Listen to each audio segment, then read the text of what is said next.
Hello and welcome everyone to Gigamon's Visualize Bootcamp 2022. We're very excited to have this conversation today, racing security and all things visibility. And with me today, I have two very esteemed guests. First off, Robert Megennis, race car driver for Lamborghini number 39 car. And very excited to have you meeting with us today, Robert. Awesome. I'm super excited to be here. Thanks, Karl, and it's great to meet all of you. And John Kindervag. John is the creator of Zero Trust, and I'll leave you to peruse his ample bio there. John, it is very good to have you with us today. Hey, it's a pleasure to be with you and the Gigamon folks and my old friend, Rob Megennis. Great. Well, today I'm looking forward to the conversation around security, data, visibility, racing, and how those all things fit together.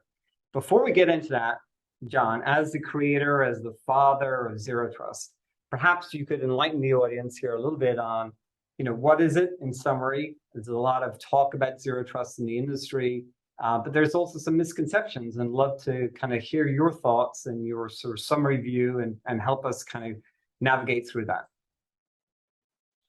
Great. So I'm going to give you just a quick introduction into what is Zero Trust, and so that you can, have something to take away today, because this is what cybersecurity is moving to. This is a movement. It's a global movement. I travel all over the world talking about Zero Trust. So today we're going to be talking about this, and we're going to be doing it in a just hitting some highlights. So I talk about authentic Zero Trust. As the creator, I'm authoritative on what Zero Trust is, and you've heard a lot of things, and they're probably not true. So Zero Trust, first and foremost, is a strategy, and that's what people miss. They think of it as a technology. They don't understand it's a strategy. A strategy is a big idea used to achieve an ultimate goal, and that goal is to stop data breaches. And so we need to understand why I say this. First of all, we all know that data is super important, right? And Rob is going to talk about data. Just so that everybody knows, I've known Rob, or Robert Megennis, for a long time. I was at Palo Alto Networks for 4 years. We sponsored his car. I was the executive who went to the races and schmoozed the clients and got to go behind the scenes and became good friends with the whole Megennis family. So really excited to be here and be reunited with him doing this. So data fuels modern economies, right? It's this term breach here that causes some problems in cybersecurity, because we used to think it's somebody got into our network. Oh no, they breached our network. No, that's not what a breach means. That term breach has been redefined for us by legal and regulatory entities like GDPR, CCPA, PCI. They all say that a breach happens when data that is regulated or sensitive is exfiltrated from our networks or systems into the hands of malicious actors. Then the breach occurs. So when something coming inbound is no longer a breach, that's an intrusion. Something going outbound, that's a breach. This is really important because you're not looking for breaches. You're looking in the wrong places. And so we're trying to stop data breaches and then make other cybersecurity attacks unsuccessful. I can't stop the attacker from attacking you, but using Zero Trust, I can make it unsuccessful. It's got design principles that have been proven to work for years and years and years. This is why the President of the United States has issued an executive order mandating all government agencies adopt Zero Trust. This was a big thing that happened in 2021, and this is just really opened up the space. And then there's a 5-step methodology, a map, right? You'll hear Robert talk about the track that he's racing. These guys memorize the track. They know everything that they're going to do. They have a map, and they say, as I'm coming into corner 3 or whatever it is. I need to brake this hard and I need to turn like this and I need to shift into this gear and it becomes automatic. Well, this is like a race course. This is a course that you're going to follow to win, because the goal of racing is to win. The goal of cybersecurity is to win, and you win by defeating your adversaries and making sure they cannot exfiltrate zero trust. So that's what we're going to do here. And then there are demonstrable positive security outcomes with zero trust. That's the reason the president issued the executive order. It wasn't like he thought this is a cool buzzword. He's getting advice from big agencies and other entities saying this is working, and the government has told me that so many times how it has stopped a major data breach inside the U.S. federal government. Companies have told me about how it stopped a big data breach, or it stopped an attack from becoming successful. So we know that it works. So first, there's some misconceptions. First is zero trust means making a system trusted. Well, how much trust should there be in a system called zero trust? The answer is zero. We're not trying to make a system trusted, and we're going to talk about that in a moment. Zero trust is all about identity. Not true. It consumes identity. It's more than just identity, more than multi-factor authentication. We use those things. Yes, they're important to validate this. And we have to have confidence in the asserted identity of the user, but it is not just a product like MFA and other things that people say. And that leads us to there are no zero trust products. There are products that work well in zero trust and products that work poorly. But zero trust was purposefully, the strategy was decoupled from the products. So there's a strategy aspect that resonates to the highest levels of the organization, i.e. the president of the United States, but is tactically implementable using commercially available technology at whatever state that's at. And I knew when I wrote the first paper in 2010, after 2 years of primary research at Forrester, where I was working at the time, that the technology would get better and better. Just like race cars, the race car technology gets better and better every year. If you have last year's car, you lose. And that's the same with technology. If you have last year's technology, you're going to lose. And then finally, people say zero trust is too complicated. No, it's not. It's very simple. And you'll see that today as we go through just the basic ideas, and I give you that map. So if we look at this word trust, what is it? Well, that's a hard thing to explain, but trust is a human emotion. Would you agree with me? I hope you would. It's a human emotion that we've injected into digital systems for no reason at all.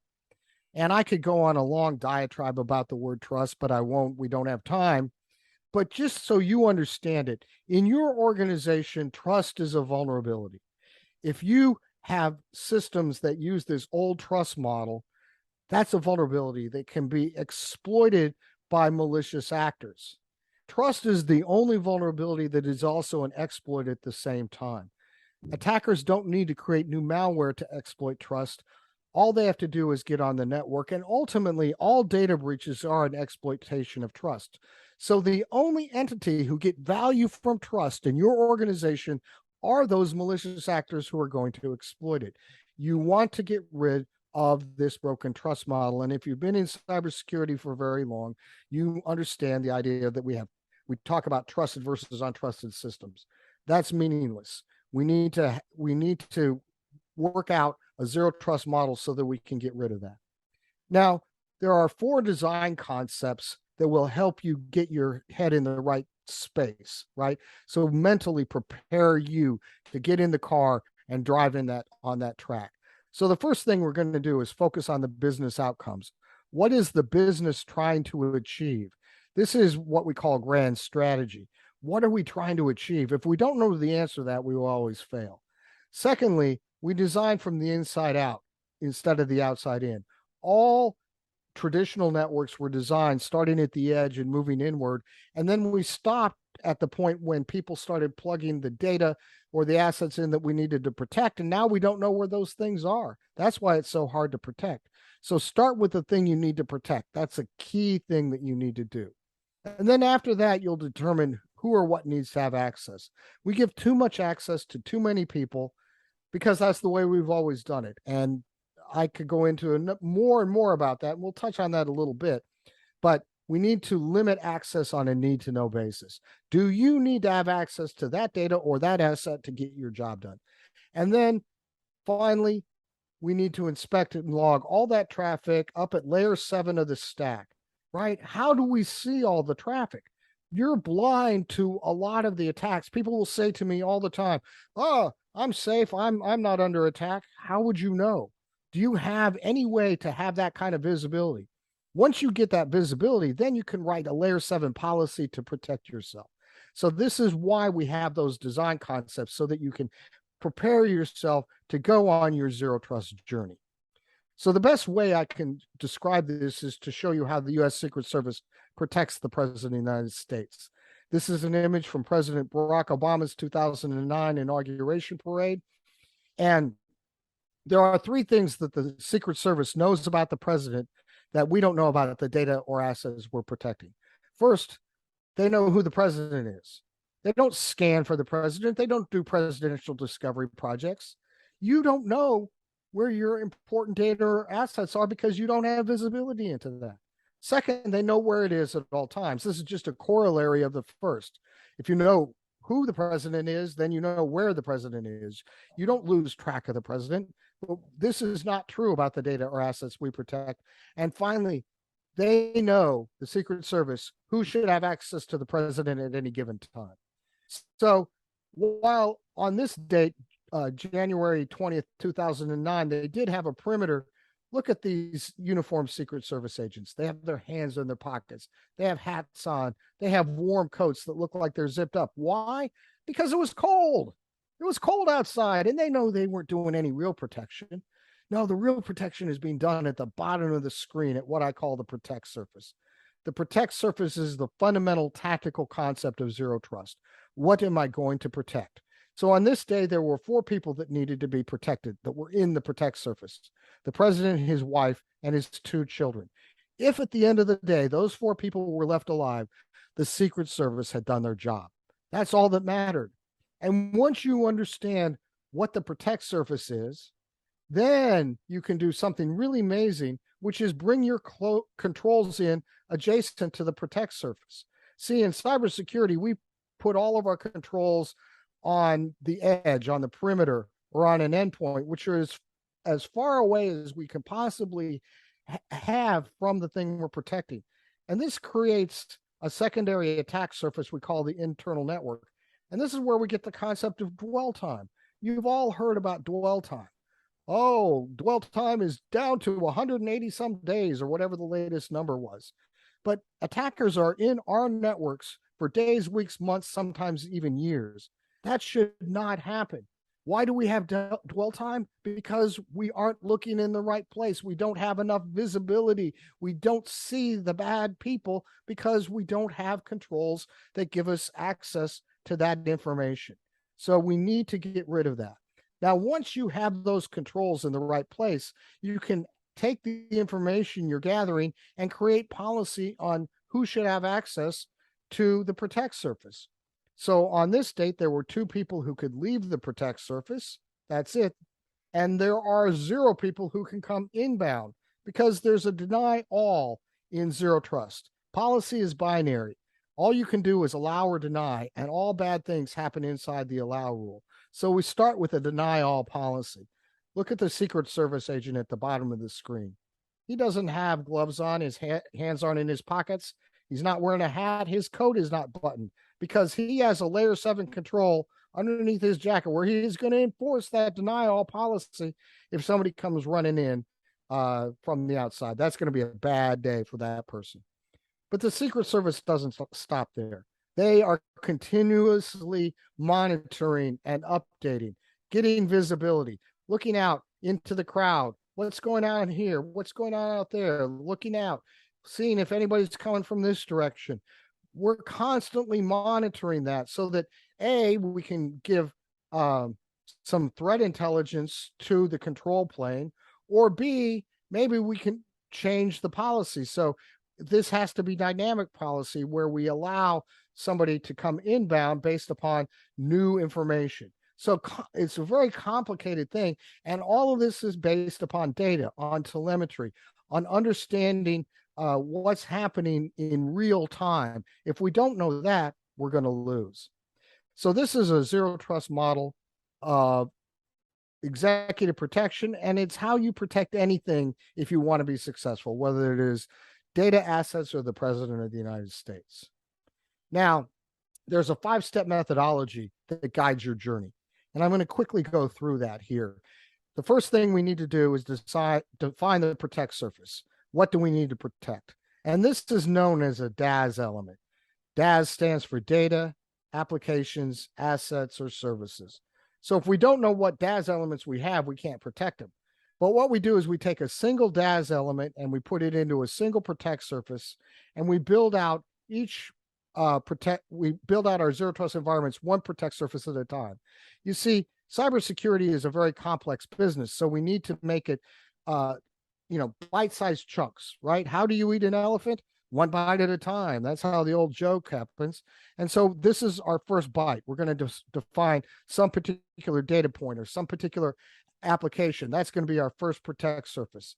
And then we're just going to follow the map. It's like going around the race course. The first curve is understanding the transaction flows. How does the system work together as a system? If you don't have visibility into all that flow data, how can you know how the system works? I've seen systems broken because people don't know how they work. They weren't around when it was deployed, and they go, hey, that's an old computer, let's pull it out, and everything craters. So you need to have visibility just operationally, let alone from a security standpoint. And then the next curve is you architect the environment. Based upon the data that you have, it tells you, here are the controls I need. And then you take all of that stuff and you feed it into a policy construct so that we can deploy policy and allow good things in and keep bad things out. And then we constantly monitor and maintain in real time so that we can take all of this telemetry and re-inject it back in the system and make each thing better and better over time. This is a concept known as anti-fragility. So if you've never read the book Anti-Fragile by Taleb, you need to read it, because Taleb gave me the vocabulary to explain to people what I was trying to do with zero trust. Now, in a real world deployment, we're often trying to segment a network. So we start with our protect surface. This tells us why we are segmenting, right? And then we're going to have a control. Typically, we call this the segmentation gateway because it's a gateway designed to segment networks, layers 2 through 7, that defines the micro perimeter in policy. And this tells us how we're enforcing that segmentation at layer 7. Now, where do we go from here, right? Because we need to have centralized policy, but how do we get that policy? How do we know what's going on? Well, let's look at an example from PFC Manning. This is a data breach example of why you need to have visibility. These are the chat logs between Lamo and a person named Adrian, or between PFC Manning and a person named Adrian Lamo. And Manning says the hardest part is arguably the internet access. Uploading any sensitive data over the open internet is a bad idea because the networks are monitored for any criminal, insurgent, terrorist, militia types, right? They're monitored for untrusted behavior. And so Manning said, I even asked the NSA guy who was in charge if he could find any suspicious activity going out from the local networks. And he shrugged, it's not a priority, right? All they cared about was the external untrusted. So Manning could send all of this data to WikiLeaks without worrying about getting caught, because guess what? It's not a priority. They weren't looking for that. And this caused so much damage to our government, to our safety as human beings. So we weren't doing access control in the right way. We were giving too much access to too many people for no good reason. So in this example here, where we have data, So this is a cardholder data environment. So for credit cards, so our data type is PCI. How do we get this visibility? Well, we need to build a DAN. A DAN stands for a data acquisition network. So we're going to take a technology like Gigamon, and we're going to start sending all kinds of telemetry to it. When Rob talks, he's going to talk about how a car has all these sensors, so many sensors, brake sensors, steering sensors, shift sensors, tire pressure, all kinds of things. It's amazing the amount of data they have. Why do they have it? So they can send it to analytical tools so that they can get value from it and get visualization about what's going on, because eventually I want to ingest this back into the management platform so that I can control what gets into the particular protect surface. It's all designed as a system, and it requires massive amounts of visibility. You cannot protect the invisible. And people will say, oh, well, that was invisible to us. Well, let me tell you, hackers aren't Harry Potter. They don't have little cloaks that they put over. It's not invisible. It's the fact that you're not looking for them. If you're not looking for them, you can't see them. They aren't doing anything special, but they can be seen if you decide that you're going to look for them doing this kind of thing. And if you do that, you can create policy.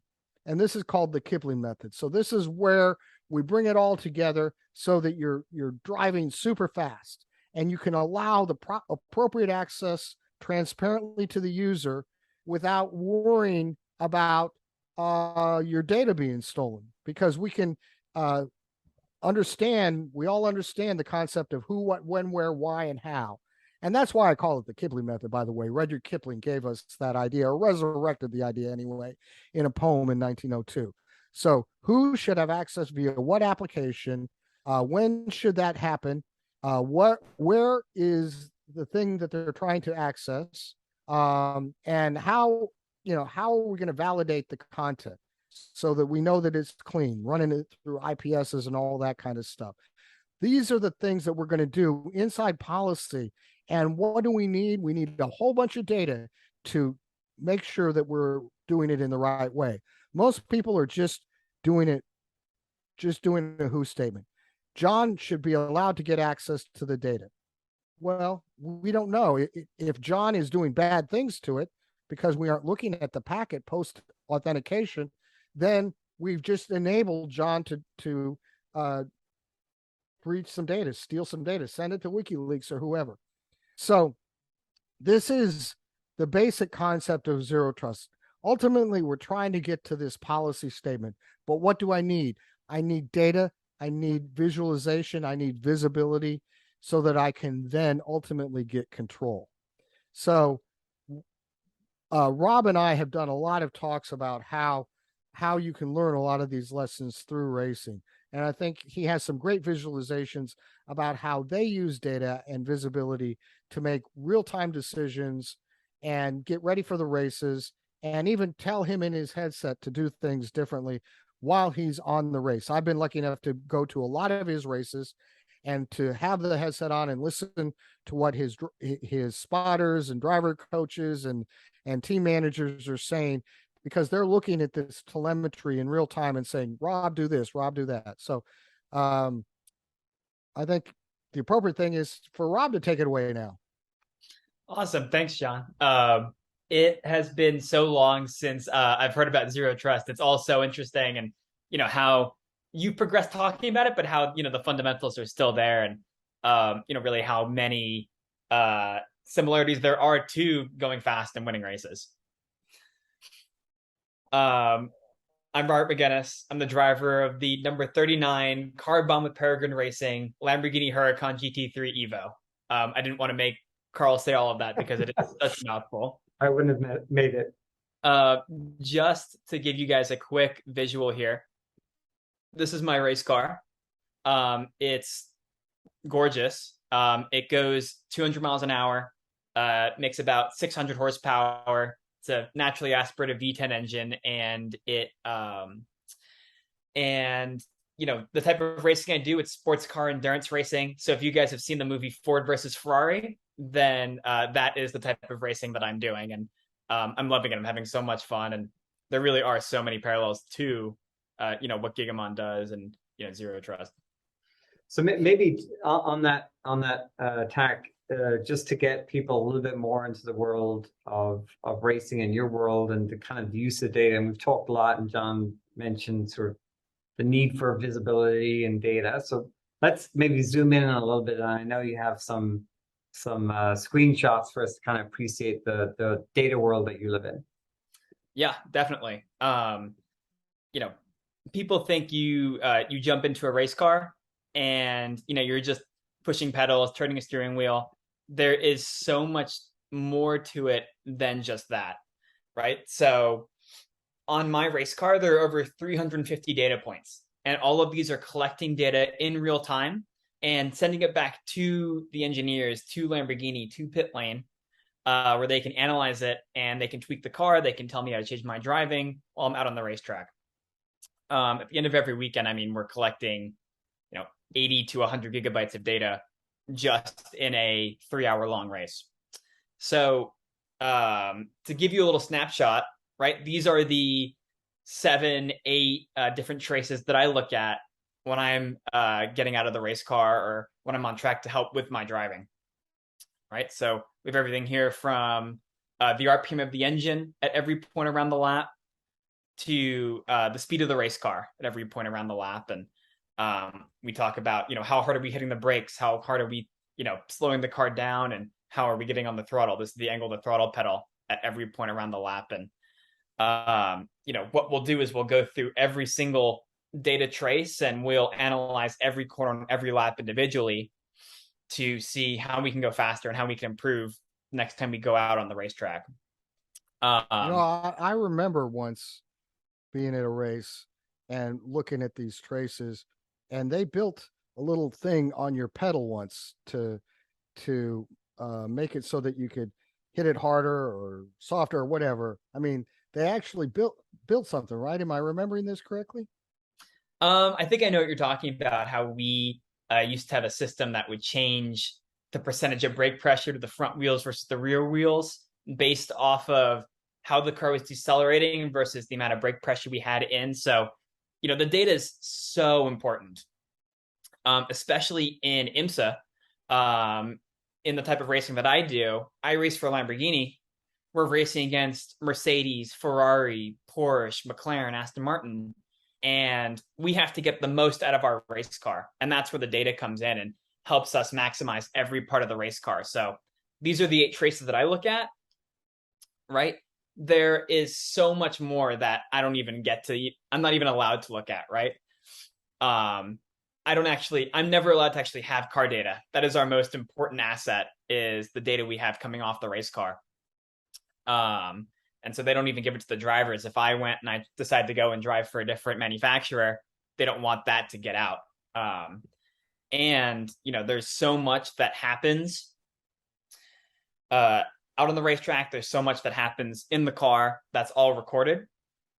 That is really, it shows our performance. It shows how fast we can go. It shows, what we're doing in the car. We don't want all of that going through the cloud. We don't want it all going to pit lane in real time.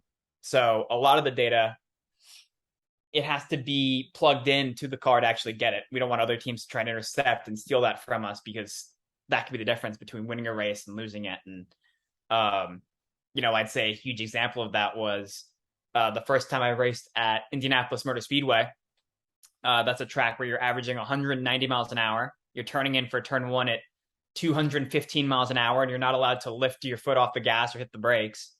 And nobody thought that you could take it full throttle, right? Nobody felt like you could do that. Visually, it didn't look like you could do that. The car didn't feel like it could take it. But, one time in 2018, someone took it full throttle.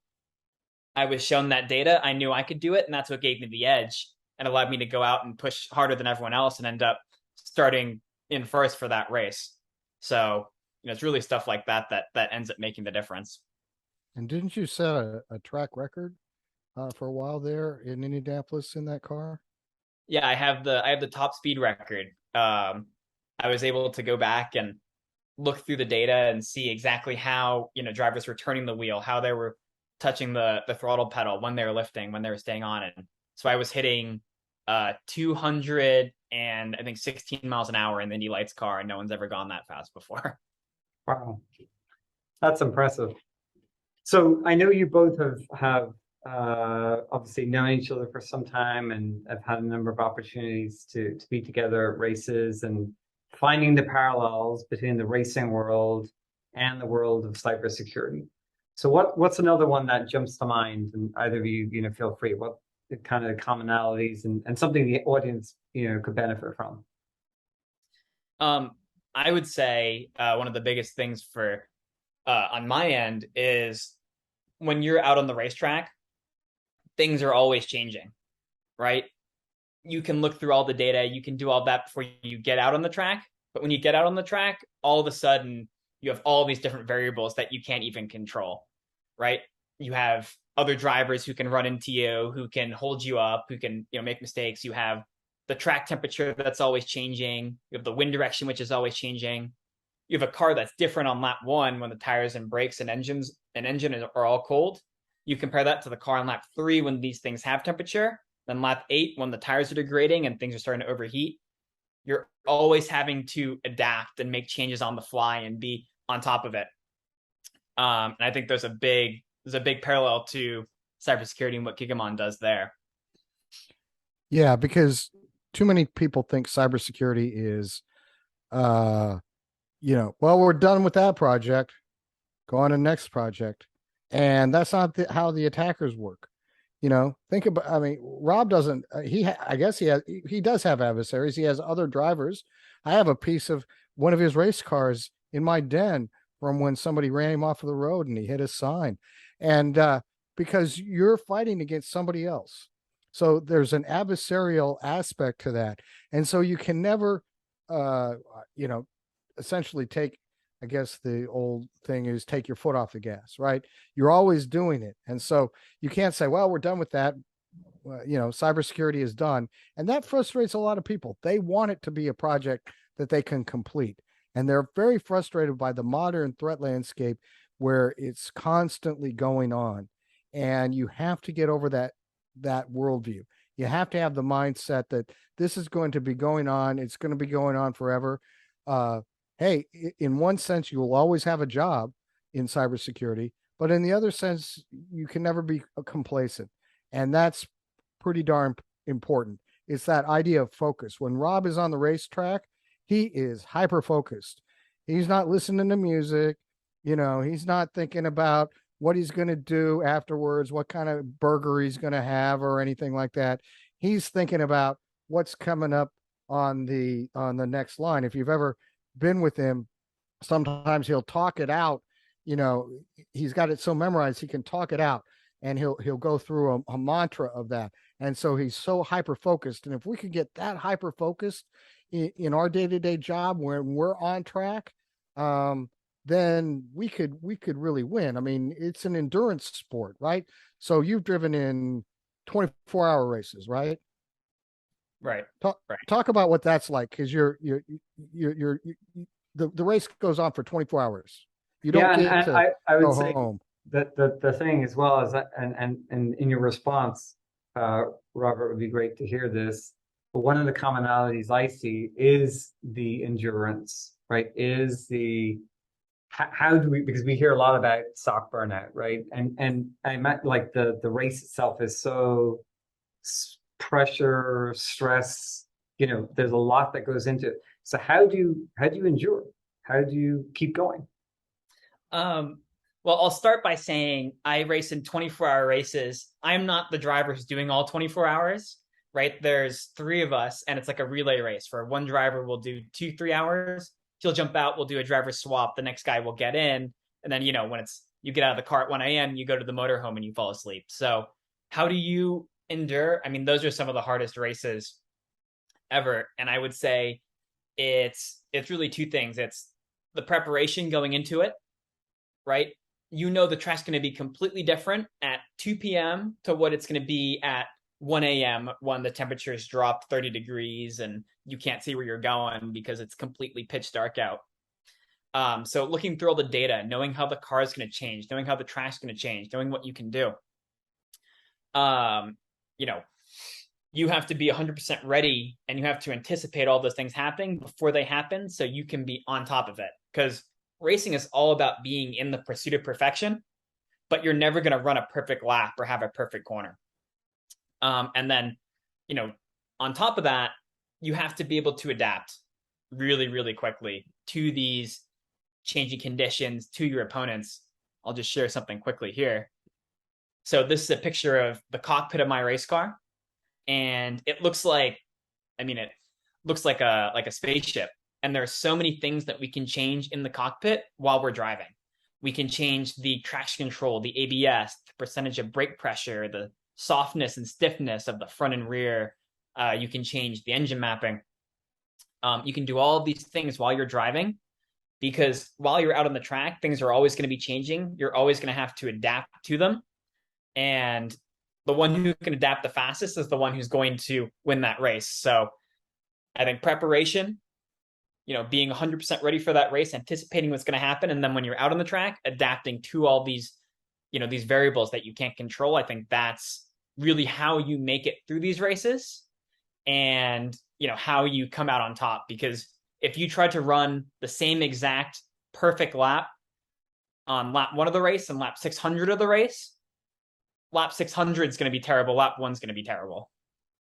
Yeah, I love that, and great advice. And maybe to key off of that, the preparation and the change and adaptation, John, one of the things obviously, and this has been in the making for years now, but the introduction of outside of the data center, the increasing sort of attack surface, hybrid, multi-cloud. Can you talk a little bit about the evolution as you see it of cybersecurity and what you're focused on with the sort of increasing complexity of infrastructure? Yeah, people get kind of wrapped around the axle, to use a car term, about the complexity of the infrastructure, but the infrastructure still contains DAS elements. So you don't have to focus on the infrastructure. You focus on the DAS elements, and you focus on the telemetry you're receiving, and that will tell you how you need to protect it. It's the exact same thing that you're doing in a race car, right? So sometimes things work out easily, but sometimes you have to adapt on the fly, and people get frustrated by that. But it's adversarial. So you have to be willing to make those changes and not worry about where the data or asset is located, but worry about what it is and how you're going to protect it. And Zero Trust then works the exact same way, the same 5 steps. Everything is exactly the same, whether you're in a public cloud, a private cloud, a multi-cloud environment, you're in a data center, you're a hybrid of all those things, you're running microservices where there's all these calls between different clouds. Hey, none of that stuff matters really at the security level. It matters who has access to the actual thing that people want to steal. And if you have visibility into that and how that system works, the system will tell you how you need to run your race. Just like the data tells Rob's team how he needs to run his race. Nobody's guessing. Nobody's saying, well, in 1952, when I was running, in the Daytona 5 or the 24 hours of Daytona, here's what I did. None of that stuff happens, but it happens all the time in cybersecurity, where people want to give you their folksy wisdom about how they did it 30 years ago.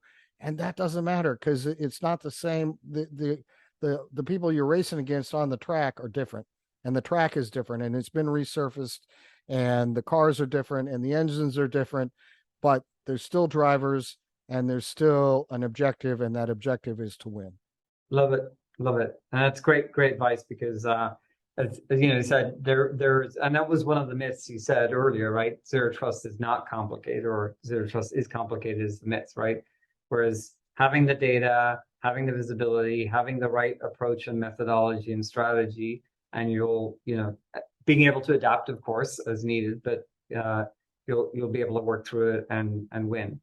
So we're almost up on time, and I could keep going, but just for the benefit of the audience, having both of you here, it would be lovely to hear any sort of parting words of wisdom or anything you'd like to share with the audience before we sign off. And Robert, maybe I'll ask you to go first, and then John.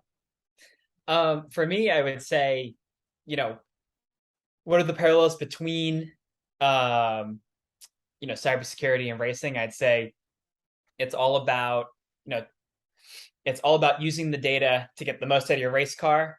It's about preparing. It's about going as fast as you can. And I think something I haven't touched on as much as I probably should have, is these long endurance races. You have to make it to the end. Your car has to be secure. You can't have a breakdown. You can't have an accident. And adapting, using the data, being on top of it, that's what's going to help you survive to the end of that race. That's goal number one. Great. John. Yeah, I mean, it's the exact same thing. You're never done. And that's both a beautiful thing and a horrible thing for some people. So some people aren't cut out to be a race car driver. I raced against his brother in a go-kart thing, and he had to stop on the racetrack several times for me to catch up. And as we were walking out, he put his arm around me. He said, "John, I know what your problem is." And he says, "You're not holding your speed through the corners." And I said, "Oh yeah, that good tip there, George. I'm not going fast enough." Well, I'm not built to be a race car driver. I'm built to be a cybersecurity person. And if you're a cybersecurity person, you want to have that mentality that you're going to win in the same way that Rob and his brother George have the mentality that they're going to win when they're on a racetrack. And so getting yourself in the right headspace when you go in and it's your shift, you know, in the car, because that's what you do when you go to work. It's your shift driving the car today, and you're going to get out of the car and you're going to go to the trailer, which is your house, and then you're going to come back the next day, and maybe you're going to get a few days off, whatever it is. Having that mindset that you're going to win, that's going to take you a lot farther along than just going, "Oh no, we can never win." I mean, if anybody remembers Eeyore from Winnie the Pooh, that's a common sound of cyber people these days. "Oh no, we will never win." Well, yes, you can win. You just don't have the right tools. Let us help you get the right tools, the right visibility, the right controls, the right policy, because then you can go fast, win, and stand on the podium in victory lane, which I've gotten to do. Stand next to Rob and get sprayed with. He was too young to drink, so we got sprayed with sparkling cider or something, back then. But it's an amazing experience when you can stand on the podium. And if you're a leader in cybersecurity, make sure your people, when they're doing a good job, they get to stand on that podium and they get recognition for doing that. Yep. Great work. So listen, John, Robert, great to have you both. Really enjoyed the conversation, and just want to wish you all the best in everything you both do. Thank you very much. Take care. Thanks, Karl. Bye. Thank you. Thanks, everyone.